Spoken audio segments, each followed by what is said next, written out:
హైదరాబాద్లో spacious place ఉంది. ఇవాళకి వాళ్ళ అక్కడ వ్యాపారం పెట్టుకోవాలన్నా, పరిశ్రమలు అంటే ఈ కంపెనీలు పెట్టుకోవాలన్నా ప్రాబ్లం లేదు.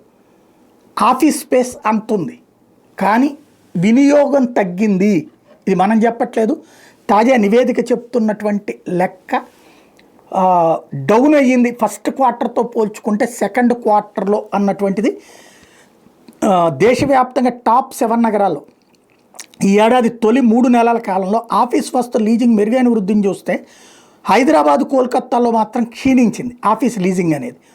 జనవరి మార్చి త్రైమాసికంలో ఇప్పటివరకు నమోదైన లావాదేవీల ఆధారంగా ఓ నివేదికని real estate consultant Colliers India release చేసింది. దీని ప్రకారం టాప్ 7 నగరాల్లో స్థూలంగా 159 లక్షల చదరపు అడుగుల మేర అంటే ఆఫీస్ లీజింగ్ లావాదేవీలు జరిగితే, క్రితం ఏడాది మొదటి 3 నెలల కాలంలో లీజింగ్ 138 లక్షల ఎస్ఎఫ్తో పోలిస్తే, స్క్వేర్ ఫీట్తో పోలిచి చూస్తే 15% వృద్ధి నమోదైంది. దేశ విదేశీ కంపెనీల నుంచి బలమైన డిమాండ్ కూడా కనిపించింది. బట్ హైదరాబాద్లో 17 లక్షల చదరపు అడుగుల లీజింగ్ లావాదేవీలు జరిగితే, లాస్ట్ ఇయర్ మొదటి 3 నెలల్లో లీజింగ్ 29 లక్షలు జరిగితే 41% ఈ దఫా తగ్గింది అన్నటువంటి పాయింట్ చెప్తున్నది. ఇందులో హైదరాబాద్లో Q1లో 2.91 అదే 2.9 ఇది 2024లో, అదే 25లోకి వచ్చేటప్పటికి 1.7 ఉంది, అంటే -41% ఉంది.